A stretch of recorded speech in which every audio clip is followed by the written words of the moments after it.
In prep, I like to share this quote. A guy named Abraham Lincoln, you may or may not have heard of him, has this amazing quote, and I'm probably paraphrasing it, but it's, if you give me 6 hours to chop down a tree, I'll spend 4 hours sharpening my axe.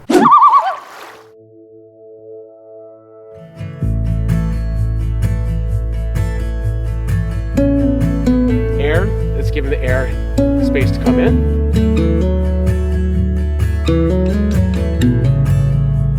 Enough oxygen for what it requires to heat, especially when it's like super challenging.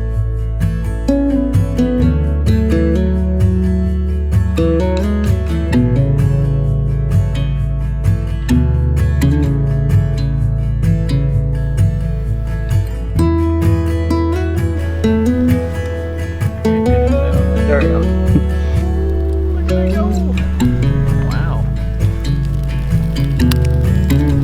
That firewall's probably going to go up in flames.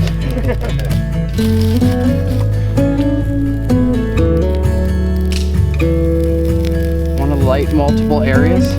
Feeling pretty confident. We'll see. Bring a fire like this. Notice when I did my light it here and just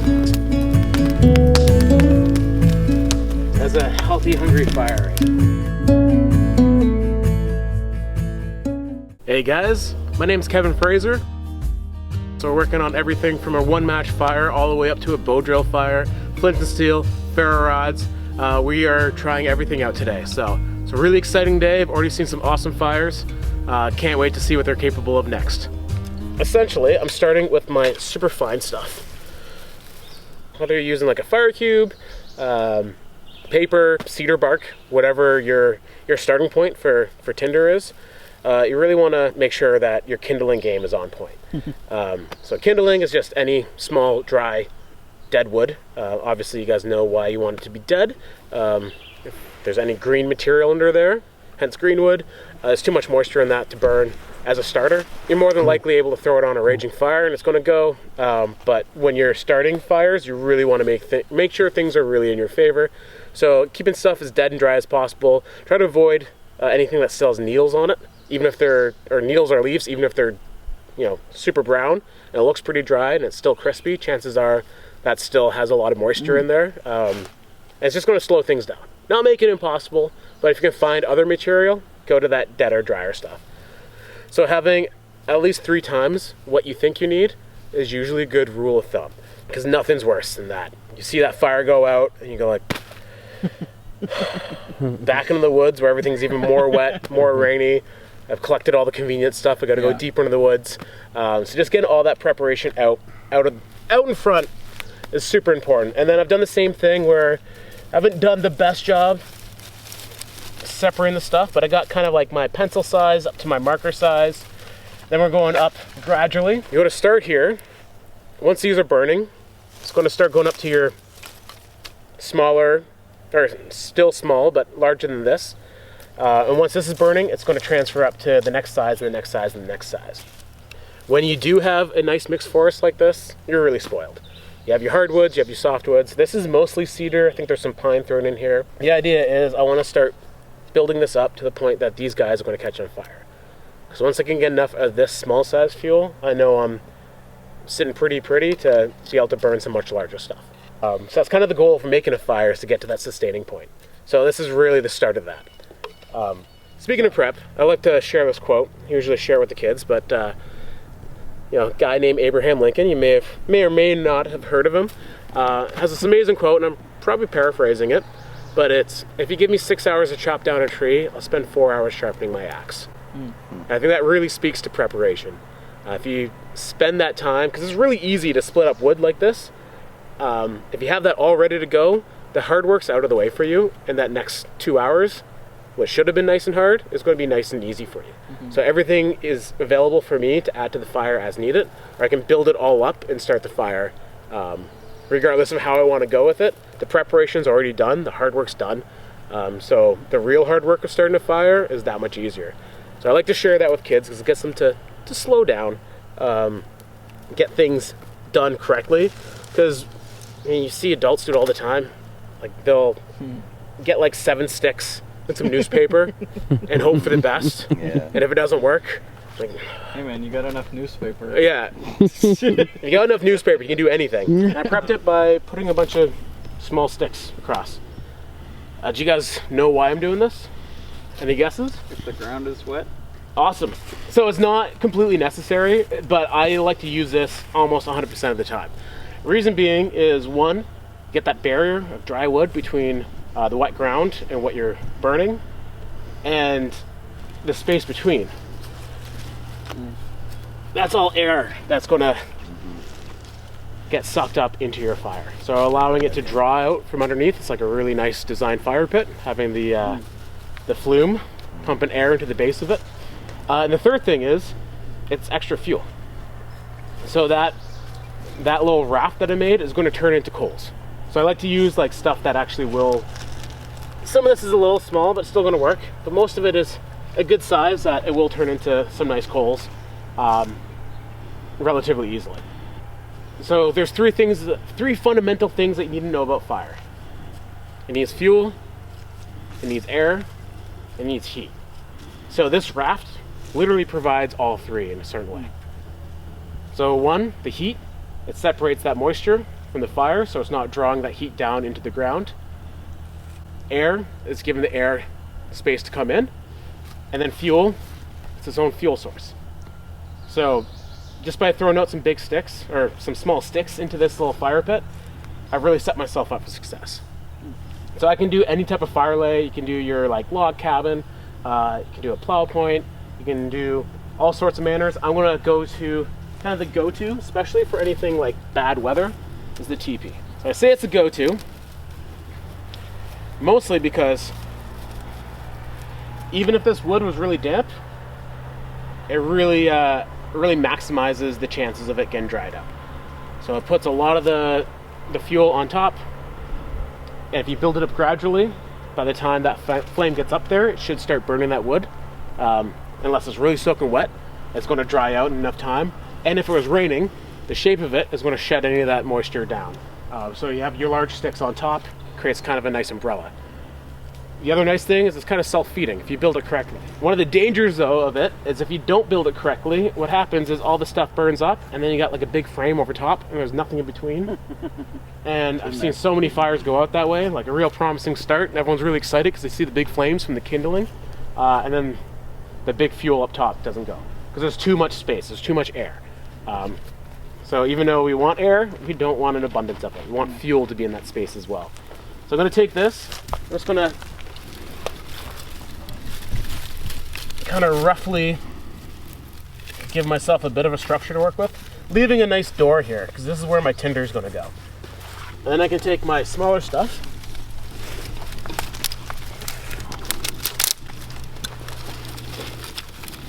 set this up as well. Now I'm being really careful not to have that big gap between my layers. Even though this is small, it still has the potential to hold that shape. And once this burns up, if that hasn't transferred already, I might be into some trouble there. You also don't want to pack it down so much that air can't get through.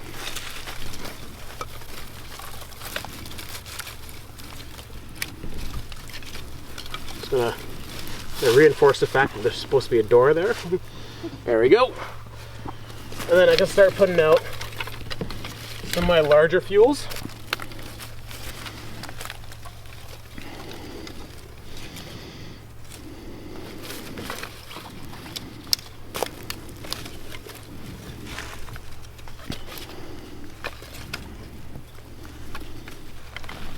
And these ones, you really want to be concerned that they're not right next to each other like this. Because even if you can see a little bit of light through it, it's probably not enough oxygen for what it requires to really combust. Having it apart like that, it's going to make all the difference in the world, which is a large reason why fires like to be agitated. To make sure there's still space for the air to get into.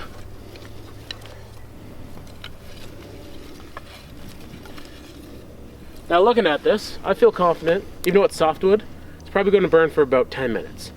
And that's a really good benchmark to hit, especially when your concern is to turn this into a nice sustaining fire. Building up the original fire to burn for about 10 minutes is It's generally going to kick up enough heat that I can start almost immediately going to these big logs here. If I was to do like a really small version of this, I would have to keep building it up to get to that size. So if you ever really want to test your skills as far as fire making goes, a good 10-minute fire is where you want to be at. So that's... What do you mean by 10-minute fire? So I want to be able to light this, walk away, and still have a flame at 10 minutes. Okay. So if I don't feel like there's enough fuel on that currently, I need to start adding to it. I'm feeling pretty confident that that's a 10-minute fire right now. Even though most of that's cedar, it's going to burn really fast. I might be eating my words.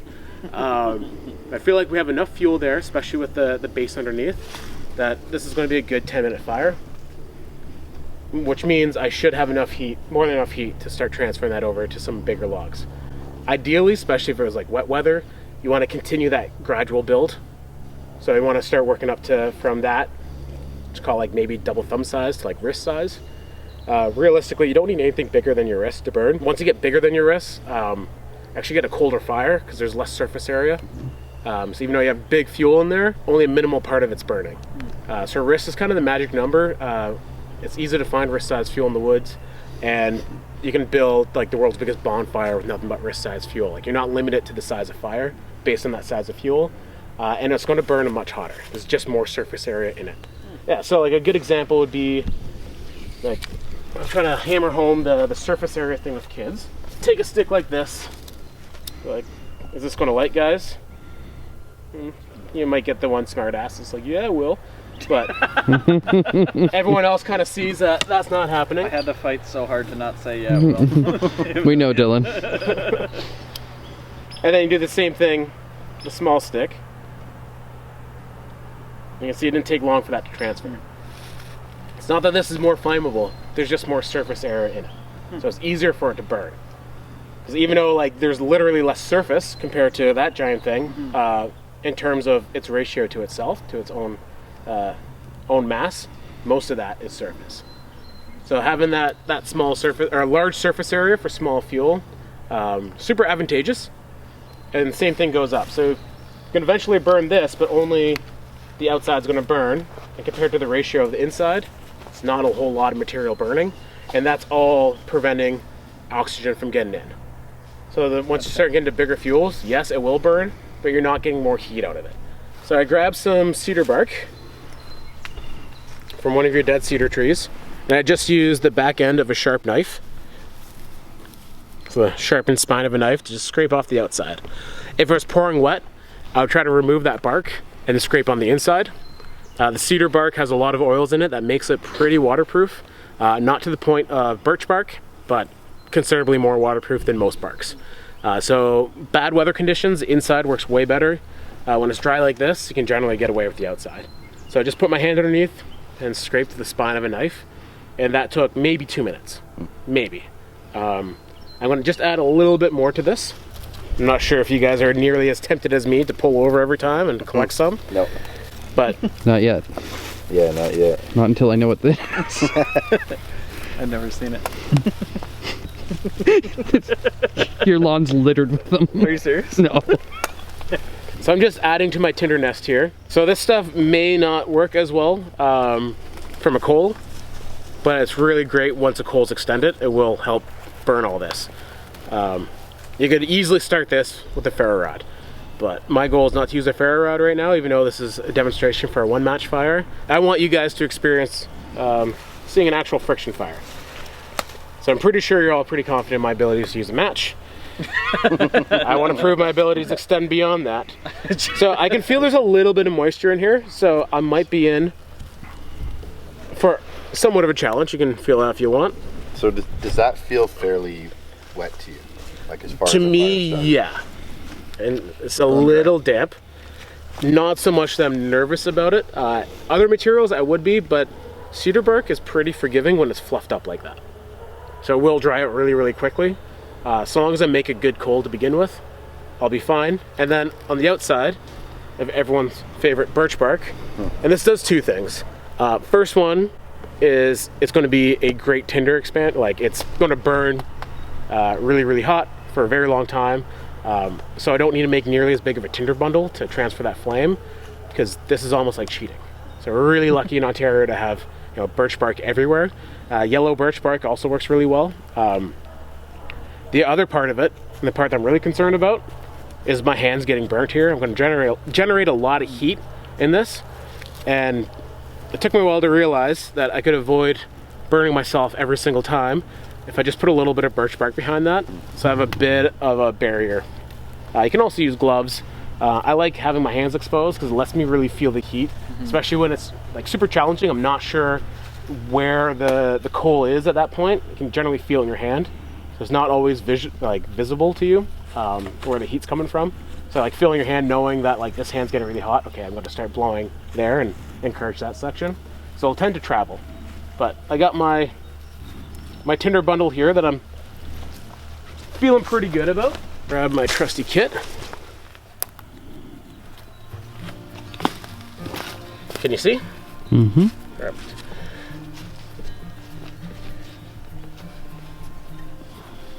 So I do apologize if this gets loud. Sometimes it likes to squeak on me.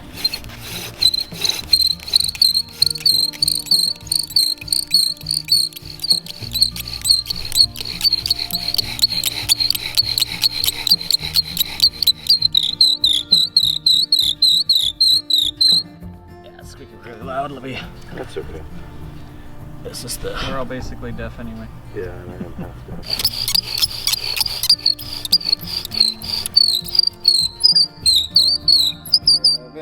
Kevin. Kevin. He's like, shut Very up. much biting me. So you can see that smoke coming. What I want though is that smoke to be coming almost exclusively from the dust that's forming. So that dust is my fuel. I'm gonna go back to those three things, the fire triangle. You'll hear me talk about it a lot. So that dust is the fuel. The friction that's creating that dust is gonna be the heat that hopefully ignites it. And then that notch here is where the oxygen comes in.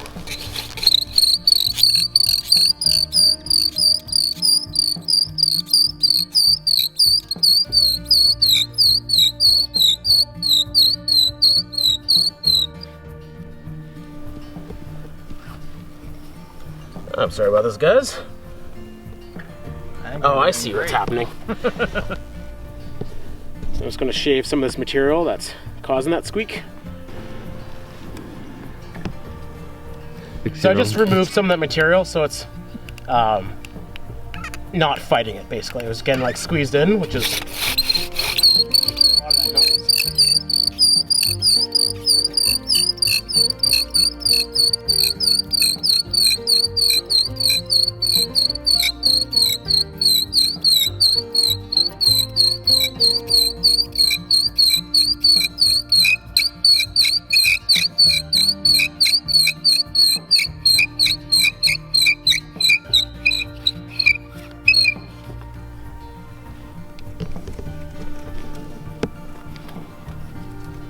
It looks like I might have a coal.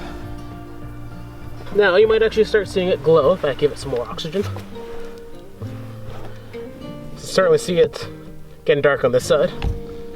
And the smoke is exclusively coming from there. They have good insight on that. There we go. Oh, there it is.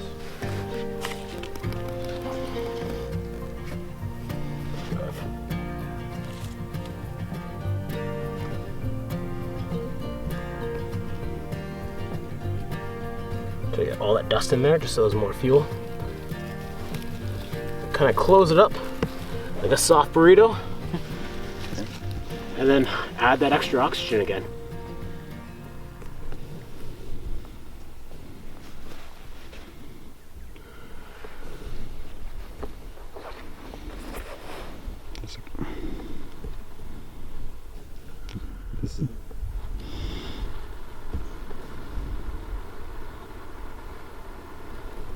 Oh, look at it go! Wow. Get into that door before I burn my hand.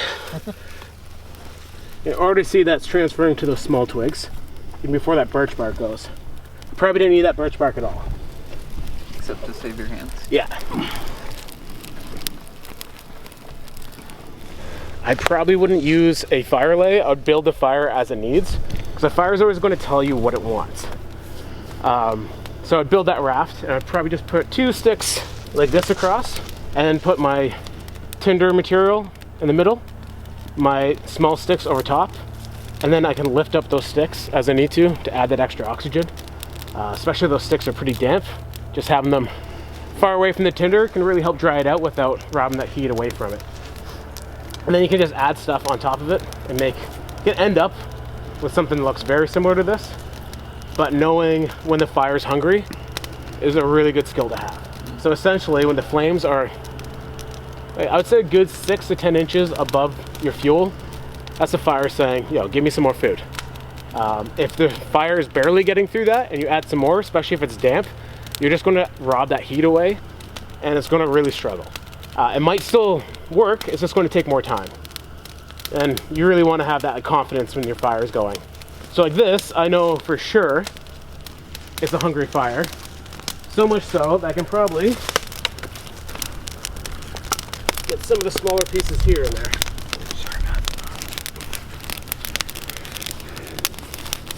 Fire's kicking out a lot of heat right now. Nice.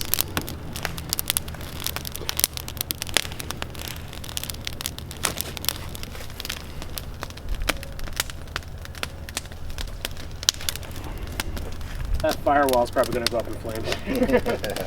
Yeah, those are getting pretty dry.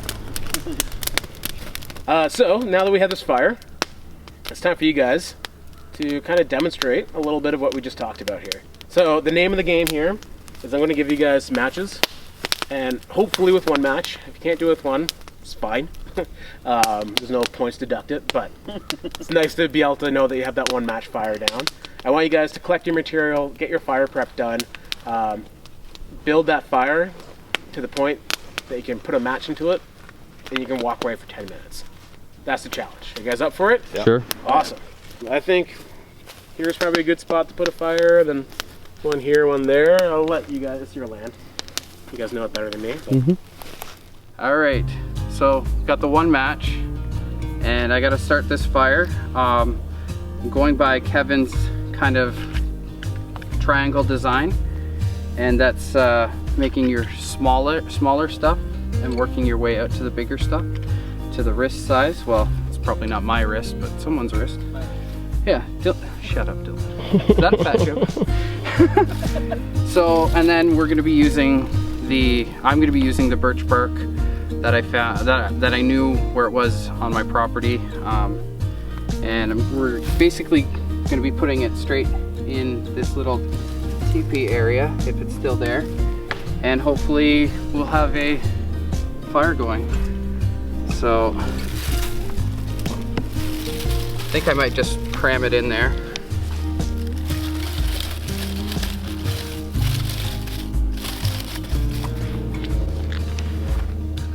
So you're one match? One match. I'm not taking any chances.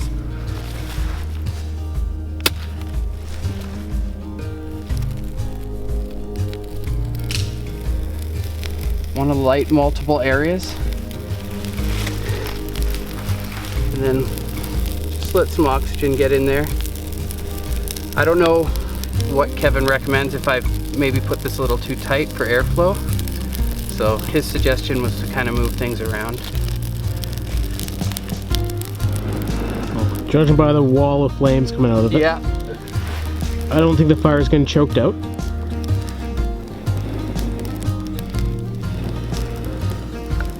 You can see, it's hard to see with the larger stuff, but the small stuff inside is already transferring over to the medium stuff. Using technical terms here. Big stuff.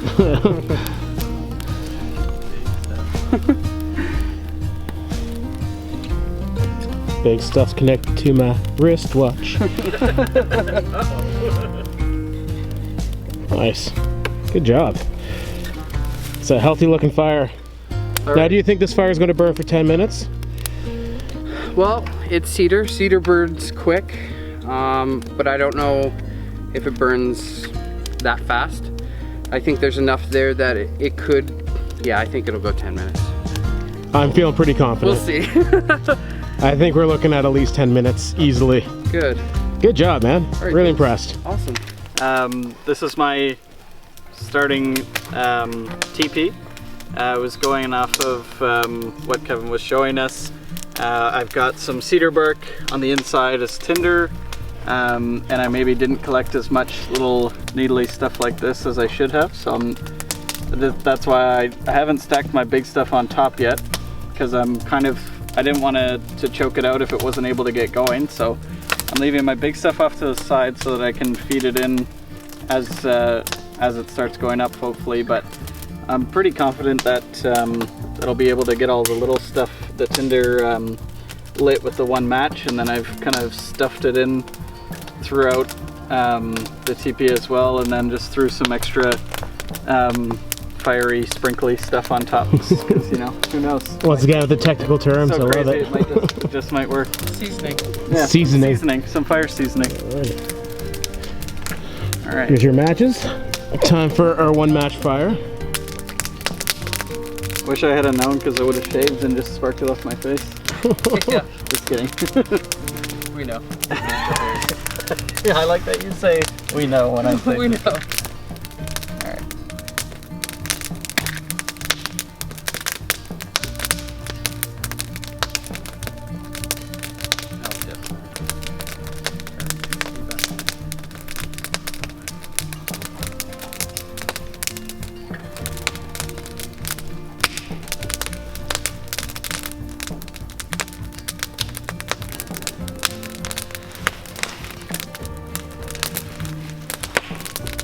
Oh, that's a ripper.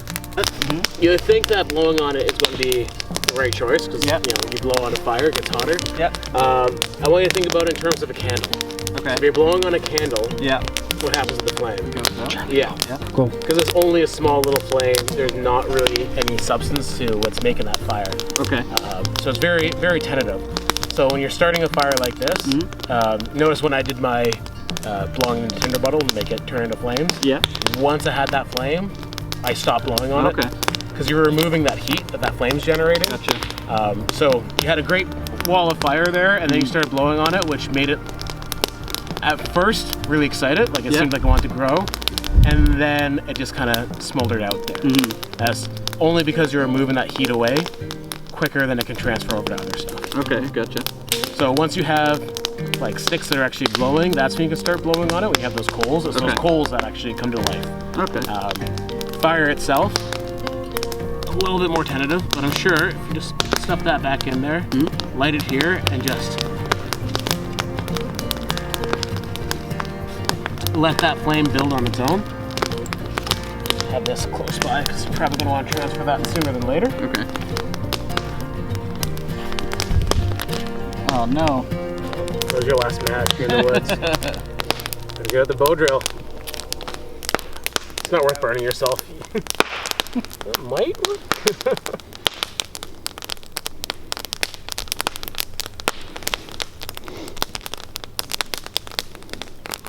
You have it's transferring pretty fast there.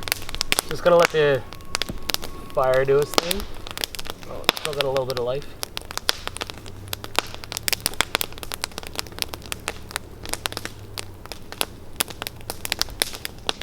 Really hard to not blow on it. Yeah, super tempting.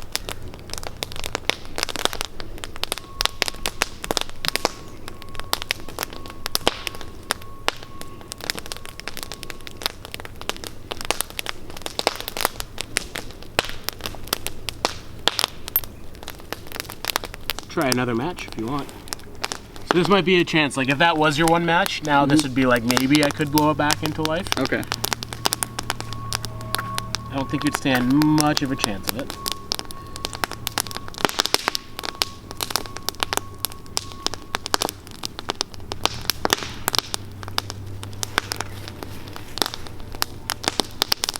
I see some of the small stuff is bone dry and it really wants to go up.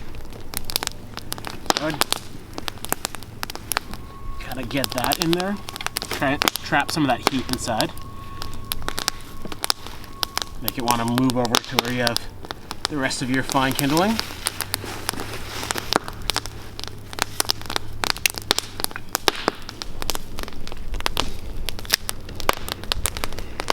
Dylan, you can warm yourself by mine if you need to.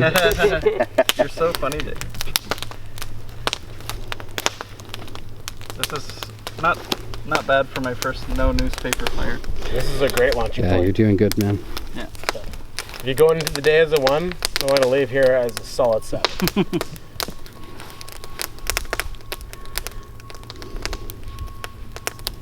Well, it'll last 10 minutes because it will take that long to get started. There, now it's starting to go. Yeah, get some of this stuff on there. That's producing some heat. I'll warm myself by my own fire, thank you very much. He said Oh, wow. 3 hours later. Oh, that's a monster. I see what he's been up to. You guys been He's still collecting working wood. on your fire. I believe this is a pencils down situation. Yeah. It's gonna be quite the bonfire. All right. Oh. That's looking really good now. If you just kept building the that small fuel around here, especially with cedar, you want to get it on there sooner than later. As soon as the flames are a good like 6 inches higher than the fuel.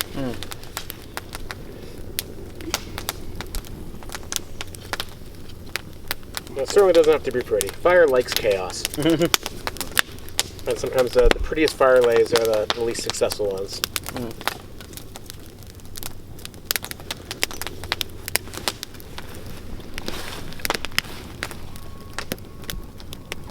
Nice. That's a healthy, hungry fire right now. Just wait. Oh, he tells me. So actually all 3 of us heat our homes with wood. So I bring a lot of bad habits in because I can get a fire going real quick with a lot of cheap material. So I've started 1,000 fires. I've started very few fires that mattered, you know? You know what I'm saying? So this fire matters because I have 1 match and then that's it. I'm done. So I actually had to really scramble to think about how I'm gonna get this going. What I think I did right, sort of what I thought might be my trick to make this fire burn a long time, is to have a really, really good base, so that when it gets really healthy and burning, and the top part kind of loses its luster, it's going to have a lot of coal at the base to keep going for that 10 minutes. What I did wrong was I did not gather any really, really fine stuff. I didn't gather enough of these needles. I guarantee you I didn't. And I didn't gather anything that's really, really flammable like birch bark, which David gave me some. So it was a little bit of a cheat there. I'm 50-50 on this fire right now because I don't know that it's gonna get ripping before it's into the heavy stuff. I'd put money on this fire. There's I'd put good money on this fire. I think what you've done is a fantastic job of, like I said, you don't have a lot of the fine stuff and you didn't grab the tinder nest, but that's what friends are for. I think you have more than enough of the fine stuff with the good sized tinder nest that it's going to transfer over to that the small tiny fuel that you have plenty of. You could have maximized that, and if it was like pouring rain out, you probably want to spend a bit more time there. But the way everything's structured, I can see straight through to the base, through the top, with lots of stuff in the way, which shows me there's a lot of material there that's spaced out correctly. I love the fact that you have this big log at the top, kind of being the keystone, keeping it all together, and that's going to capture most of that heat when it comes up, so aid in the whole collapsing down. And the base that you did is phenomenal. So you did like basically like a Jenga stacked, somebody called an upside down fire, a top down fire. So having that, there's going to be a bed of coals that's going to develop another bed of coals underneath it. And in really bad weather conditions, I rely on that technique all the time. And it's such a successful technique that your bottom layer can be like soaking wet punk wood. By the time that those coals get to it, it's going to be bone dry, because even though heat travels up, it also radiates out. So there'll be enough radiant heat to dry everything out underneath. So you can get really sloppy with the type of firewood that you have available. Stuff that normally would not burn, you're not even going to think twice about having it at the base. So that's a really cool technique to have. And if you have enough of it going, like it's going to take a monumental biblical type of rain to pull that out. The coals are going to be like 6 inches deep. And even if the first 2 inches get waterlogged, you still have those 2 inches, creating more coals underneath. So it's a really successful technique to use in extremely challenging weather conditions. So I'm really excited to see how it goes here because everything's really dry. I feel like we're in for a good size fire here. All right. There's a little bit of wind right now. Ooh. Don't choke. Gosh. One match. One. Get it right to that bird. Yeah. Yeah. You're there. You're done. Walk away. Yep. Boom. So even if it was raining right now, there's enough of a shed that should keep that dry. That small stuff, that really critical stuff that you're just lit, nice and dry. So I'm really happy with the structure that you came up with. Good. I like the structure for sure. I have to be fully honest and say that it would have been a lot. I would have had to think a lot more about where I was going to place all my little finds if I didn't have that birch bark. But yeah, I like the structure. I think I've got a little secret weapon with that double bed there with my little hashtag base. But yeah, it's pretty nice to have this dry tinder stuff. It's really nice. Spoiled.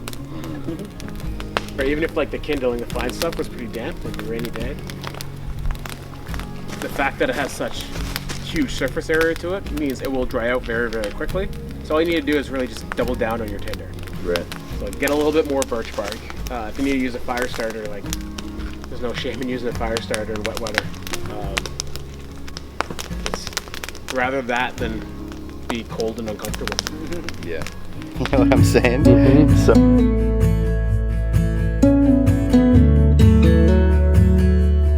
Fire starter, wet weather. Come on, another one. At least as much material as possible. Sparks there with very little effort.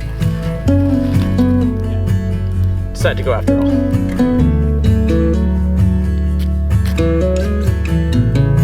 Cedar's not working that well for me right now. I mean, it's smoldering. I can blow this into a fire.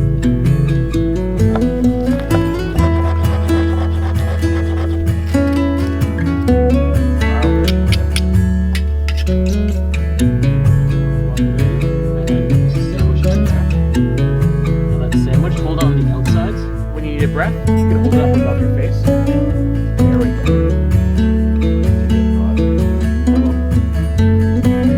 And like rub it between two sticks, two flat boards, anyways.